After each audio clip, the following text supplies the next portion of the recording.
Now, your ABC 9 News forecast first. Good evening, everyone, and it's been another spectacular night. 70s across most of our temperature maps. 76 in Sioux City, only 68 in Sheldon. That's pretty comfortable. 68 also in Estherville. Nothing but clear skies overnight. 67 at 2 and 63 at 6. 74 and sunshine at 10. Warm temperatures and a chance of weekend thunderstorms. That's coming your way in the forecast in just a few minutes. It's time for local news that matters. Now, on ABC 9 News. Well, we had to try and do something. We couldn't just let them walk right through us. Some Iowa landowners push back against a pipeline that wants to run through their backyards. As the town of Washta counts its profits from RAGBRAI, organizers make sure everyone benefits. This way, everybody has a chance to make something. I would have to say yes, I am very surprised. A Sioux City convenience store hits the jackpot when it comes to selling lottery tickets. Live with local news that matters in Sioux City, Iowa. This is ABC 9 News at 10. And good evening. Thanks for being with us tonight. I'm Tim Seaman. And I'm Jenna Renstrom. The proposed Dakota Access Pipeline has made headlines for their persuasion tactics, possibly used to get landowners to sign agreements, and over concerns with that proposed route. But now Dakota Access's desire to use eminent domain has the attention of landowners and attorneys. ABC 9's Allison Warren joins us now live in studio with more on that.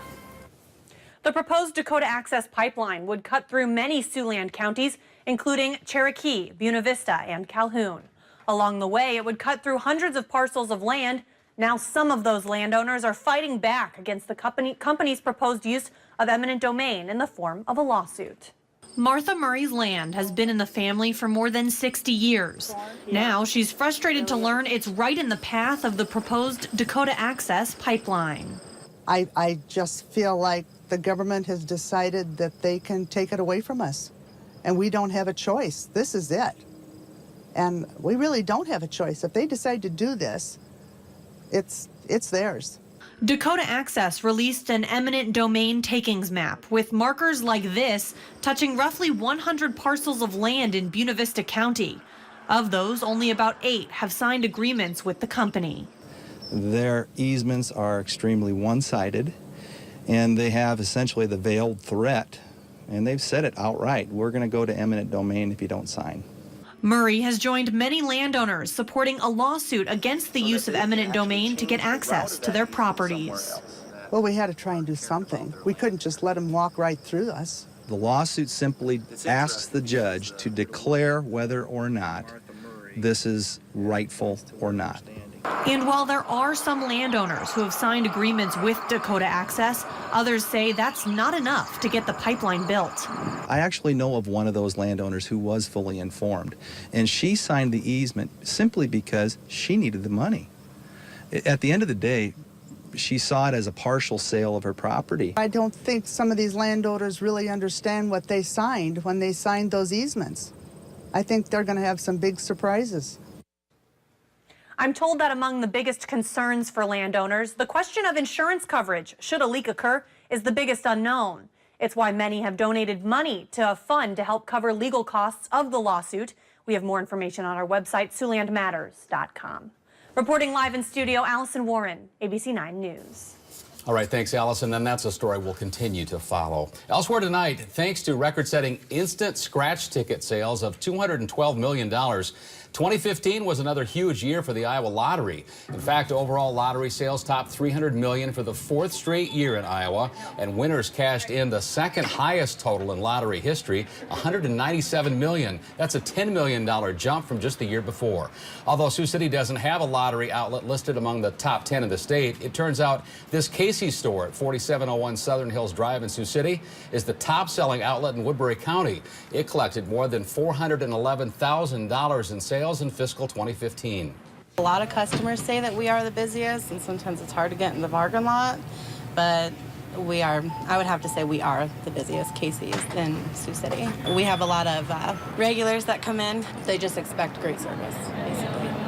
Some other notes from today's lottery release. A Hy-Vee in Cedar Rapids tops the state in sales with more than $866,000 last year.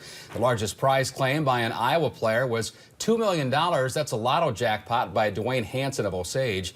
Meanwhile, Jeanette Rodriguez of Sioux City claimed Woodbury County's largest winnings, $50,000 from an instant scratch game from the Select Mart. 8 candidates are in the race to fill 4 seats on the school board.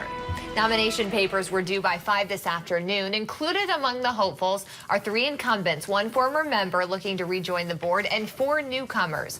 Current board members Jackie Warnstadt, Michael McTaggart, and board president Mike Kriesel are again on the ballot. Fellow incumbent Walt Johnson chose not to seek re-election. Newcomers include Dan Greenwell, Chief Financial Officer of Shelby Monroe Group, Woodbury County Economic Development Director David Gleiser, Cindy Lloyd, the Executive Assistant at Sioux City Community School District, Robert Henderson is a former teacher in the district, and John Myers, who has previously served on the school board. You may have noticed a few more bikers around the Siouxland area. That's in part due to the Sturgis Motorcycle Rally and the 75th anniversary.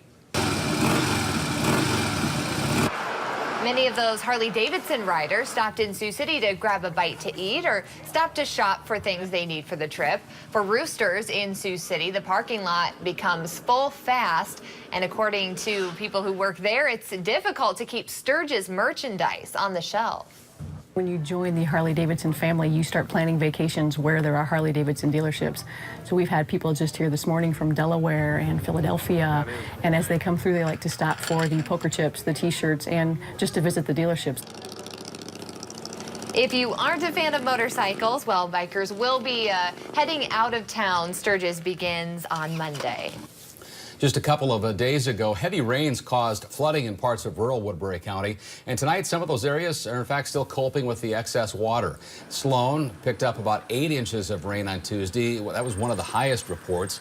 That area is still soaked, as you can see, just outside of Hornick and Holly Springs. Most of the water has dried there, and crews are repairing damaged roads. A farmer tells us that he's thankful the water moved out when it did. That's all we as farmers do, cross our fingers and hope Mother Nature helps us out. Hornick reported 7 1/4 inches of rain back on Tuesday. Some parts of town there are still pretty wet. In fact, farmers say because most of their crops are mature at this time of the year, there's a better chance that they'll survive. RAGBRAI's over and done with, and now many Iowa communities get to enjoy the cash flow from the big ride. One Siouxland community is making sure everyone gets a piece of that pie. Mo Hyder is here to explain. Jenna, for communities like Washita, Iowa, an event like RAGBRAI doesn't mean local organizations have to compete with each other. It's a way for the community to work together. Washita, Iowa, a place with a population of just over 200, but on RAGBRAI's kickoff day, it filled up with thousands. Welcome to Washita. Now things are back to normal, and the city officials say they've reeled in nearly $30,000. It's happy. We're happy with it. But folks in Washita don't believe in the saying, every man for himself. Everyone who worked RAGBRAI will be rewarded. That's why I like it this way. Everybody has a chance, and everybody enjoys it. To make sure everyone gets a piece of the pie, all workers are paid an hourly rate calculated from the net profit and total hours. Locals say this system isn't only about a paycheck. Our community is small enough that if we keep everybody together, we're making everybody happy. There were 7 organizations from Washita that helped. One was a local church that sold pies. Church members say the Washita system builds teamwork. It keeps people working together and not against each other. Students from River Valley High School also worked the event. School leaders say the money earned will help pay for a trip to Washington, D.C. A system like Washita's is a great alternative to fundraising. So this is a nice way that they don't have to hit up community members. They can kind of spread the wealth a little bit, so to speak. Now, Mayor Donald Parrott says they didn't make as much money as last time, but they still continue with the system. Live in studio, Mo Hyder, ABC 9 News.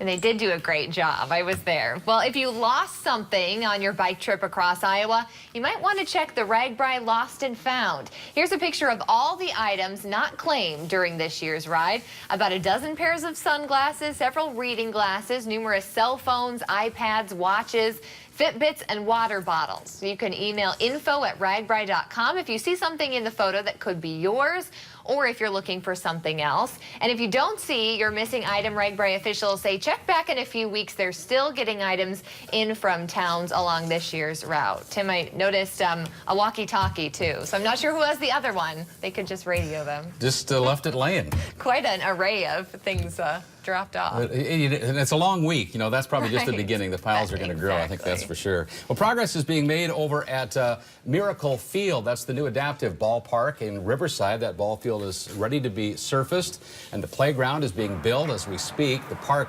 should be completed in a few days. The board president, Kevin Deegard, says it's because of volunteers who have come out to help. This park is going to be even more special than many. This really is a community project. From the fundraising, we have numerous people and businesses who've gotten involved. It hasn't been a burden on one person, but we have over 25 people, volunteers who come out who really know the value of this project to members of our community, and so we're really thankful for that as well. Deegard says that the ballpark, playground, restrooms, and concession stands will be done by September 12th. That's when the grand opening is planned. Still ahead tonight, introducing your child to solid foods is an important step in their development. We have some guidelines if you need some guidance coming up. Cloud-free skies tonight and tomorrow. Warm temperatures. A storm chance is increasing on Saturday. Your 7-day forecast has it next. You're watching ABC 9 News at 10 with Tim Seaman, Jenna Renstrom, Chief Meteorologist Fred Hexam, and Sports Director Chris Palmquist. This is ABC 9 News at 10. Welcome back. Introducing your baby to solid foods is fun, but at times it can also be confusing. When do you start? Which foods are the best to introduce first? And how much should you feed your baby? Also, experts have recently changed some of their recommendations. We get more tonight from Linda Campa. 9-month-old Britt Braccio has discovered the joy of solid food. Pediatricians recommend introducing solids between 4 and 6 months of age because that's when babies usually start showing interest in food, have good head control, and can swallow. If you're tempted to start sooner, consider this. And I know some families are interested in doing that. This is because some studies recently have shown that chronic diseases such as obesity occur when children are fed complementary foods before 4 months of age. Breast milk or formula should still be the main source of nutrition until age 1, say the experts, and solids should be a complement. So start with just a couple of tablespoons a couple of times a day. In the past, pediatricians had recommended introducing cereal first, but they now say pureed meat or iron-rich vegetables like spinach are best. This is really a critical time, and so it may be tempting to give them juice and sweets and all of these things, but you have to remember that this is going to set up their health for the rest of their lives. So really giving them healthy, nutritious food for the first 1,000 days is extremely important. In Millis, Massachusetts, I'm Linda Campa for CNN. Fred and I are weighing in on this. You know, lots of parents do. Cereal first. They love the cereal. Because what baby wants to bite off steak when they're 6 months old? Mine did. I may have, but I'm not sure. Right. Don't remember. Brad, what about that weather tonight? Well, it was excellent. Minus one thing, as we'll see in a moment, and it starts with H. And it ends with humidity. Here is the HD radar showing that there's nothing going on around the upper Midwest. I've zoomed beyond Siouxland. You can see here there's one indication of what looks to be a shower there at the intersections of Wayne and Stanton counties. If you're receiving rain, email me and let me know. Otherwise, I'm going to say that this is something the radar beam is picking up on other than a shower. But again, if you're getting that rain, please do let me know and I'll get that on the air right away. Tomorrow, we will have a nice quiet day. To the south, there could be 1 or 2 strong storms. That does include areas toward Omaha, Grand Island, and Lincoln. And then that marginal risk of severe storms spreads through our area and beyond, actually, on Saturday. So lots of areas that could see 1 or 2 strong storms, but a marginal threat is not obviously that high. Here is the Port Neal Welding Company Skycam HD, live over fabulous and beautiful downtown Sioux City. 88, our high temperature today after a low of 62. And the pollen levels, I'm feeling this today. I Wonder if you might be as well. Medium with weeds the problem again. 76 in Sioux City, a south-southeast wind at just 3 miles per hour, and of course, clear skies. Upper 60s for Sheldon, upper 60s for Esterville and Audubon. Most of the rest of us in the 70s here at 10 o'clock. And here it is, the dew point trend. We actually crossed over past 70 earlier this evening, and it's been a gradual fall over the past couple of hours, but anything 70 or higher qualifies as humid. Still, though, fairly quiet weather locally. High pressure is still in charge of our weather. A system to the south with some clouds and some showers earlier in western Nebraska and Kansas, and a pretty extensive cloud shield pushing east from those. Let's go ahead here to now our Stormcast HD, where you can see a few showers through the evening to the south. As we go into the day tomorrow, though, plenty of sunshine here for us. Maybe a shower to the south later on in the day. Now, as we head toward our Saturday, that's when we have that good chance of showers and storms. There could be one round in the morning, a second round coming later on in the afternoon, and maybe even a third round firing up in the evening. So not necessarily all-day rain, but all-day chances of showers and thunderstorms. Tonight, 61 and a clear sky. Tomorrow, 87 with sunshine. We'll put that rain chance for now at 50% on Saturday, and we'll fine-tune that for you tomorrow. After that, heat for Sunday and Monday, up to 95 degrees, in fact, on Monday. And another weather system threatens Wednesday and Thursday. Right now, just at a 20% shot, because the timing on that, if you've been playing along at home, has been sliding a little bit as that system has been procrastinating. I thought you'd like to look perhaps at Iowa tornadoes over a extended period of study, 1980 to 2010. It shows that while we're now on the downslope in terms of severe weather threat, we're not done with the threat. Even though it's been a fairly quiet severe weather season, remember, severe weather can brew at just about any time, including one reported tornado in December. And of course, in October of 2013, we had the Wayne, Nebraska EF4. Protect yourself with a weather radio available at area Hy-Vee stores. Pick one up if you don't have one. That's funny. I was just thinking about that the other day, in fact, knowing that May and June are generally when you think of tornado season, but still possible. Keep your eyes open, I guess. For sure. Thanks, Fred. You're welcome. Coming up in sports, college football's just over a month away. We'll check in with the Iowa Hawkeyes at Big Ten Media Day. Plus, the X's were trying to improve to 9-0 this season against Lincoln. Highlights from Haymarket Park in Lincoln. Next.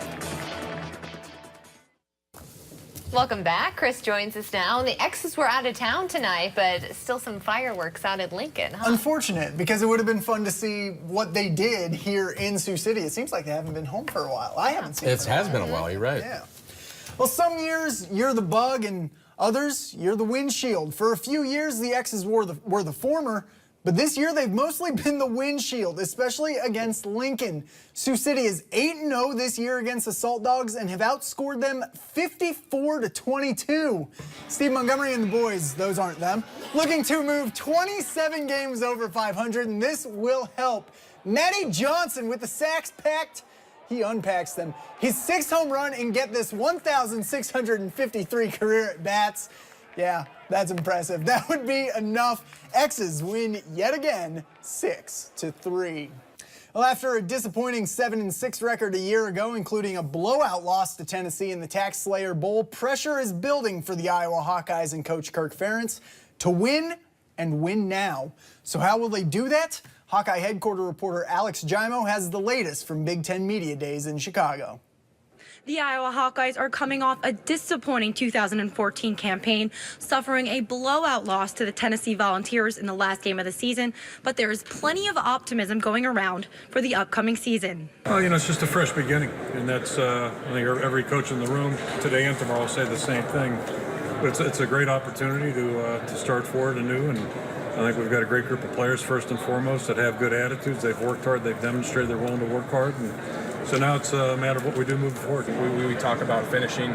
I think it's just a mentality that we got to have is finishing games and finishing seasons, finishing reps, plays, whatever it may be. We've got to finish better. Just build the edge. You know, we got to build our edge on opponents, and we got to finish games better than we did last year, and that's really going to be what we focus on. If you get off to a fast start, then you're really doing really well. But going along with getting off to a fast start, you also have to finish the game too. So start fast and finish strong. And the Hawkeyes will kick off their season at home on September 5th against Illinois State. At the Big Ten Media Day Conference in Chicago, with your Hawkeye headquarters report, Alex Strimo. Thanks, Alex. Between East's Adam Woodbury, South Sioux's Mike Gazelle, and Heelan's Zach McCabe, the Iowa Hawkeyes have certainly had a Siouxland flavor the last few years. And with Ryan Kriener's commitment last night, that trend will continue for a few more. Kriener, who's entering his senior season at Spirit Lake, made an immediate impact with the Indians after transferring to the school. He averaged 19.8 points to go along with 8.5 rebounds per game as a junior. Now, Kriener had roughly 12.5 other scholarship offers, mainly from mid-major programs such as Wichita State and Northern Iowa, but also high majors like Minnesota and Mizzou. The 6'9", 240-pounder said Fran McCaffrey expects him to step in and contribute to the Hawkeyes right away. Well, in just about 48 hours, King of the Cage returns to Siouxland, but unlike its previous stops, these bouts Saturday night have a twist. The fights at Winnevegas on Saturday will be both outdoors and broadcast live nationally on MAV TV, a first for fights in Siouxland. Inside the ring, though, there's more on the line as well. A pair of world championship belts are up for grabs as Sioux City's John Duvall will battle for the 125-pound belt. Lamar's native Matt Gable will have a shot at the 185-pound belt, something he's excited about. I'd be on cloud nine. You know, I have belts. None of them say world champion, though. You know, I was Extreme Challenge middleweight champion. I was a Gladiator middleweight champion. That was great and all. You know, I have pro titles, but a world champion, a belt that says world champion would just be amazing. Weigh-ins are tomorrow at 2, followed by the undercard at 7 o'clock on Saturday. Also coming up tomorrow, Nebraska's new head coach, Mike Riley, makes his media day debut. We'll have the highlights from Chicago for that as well. Sounds good. Interesting to see what happens outdoors with those fights. Yeah, you know? that's Hopefully the weather holds up well for that. And sure. Segue, Fred can tell us in a minute. Thank you, Chris. Fred will rejoin us after the break. Stay tuned. Fred, we have some storms out there? Well, you know, if you were watching weather earlier, I showed you something on radar, and I thought maybe there's nothing to it. How wrong I was. In fact, one of our viewers emailed me, thank you very much, confirming this is real. And now that we have a couple lightning strikes, actually 5 lightning strikes with that in the past half hour. Some heavy downpours between Norfolk and Wisner, and again north of Norfolk.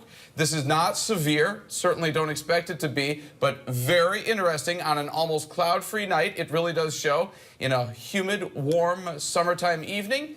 Thunderstorms can pop up almost out of nowhere, and that's about as close as you'll ever see to that happening. I will continue to watch these. Again, I don't expect much more of them. They might fade away about as quickly as they developed, or not. 61 for tonight, and then for tomorrow, 87, sunny and warm. More chances of showers and storms on Saturday, and very hot Sunday and Monday. A rogue storm. Rogue, Yeah. yep. And that blue moon is supposed to be visible early in the morning around 6:30, I think. So that's Take a gonna look be if you're full up moons in a month. Yeah. bright and early. And one of his favorites is coming up next on Jimmy Kimmel. That's right, Jason Bateman. Yeah. Horrible On the Bosses, lineup gotta tonight. love it. You saw the second one? I did, and a huge Arrested Development fan, too. Well, there you go. Check it out for yourself. We hope to see you back here tomorrow. Have a good night.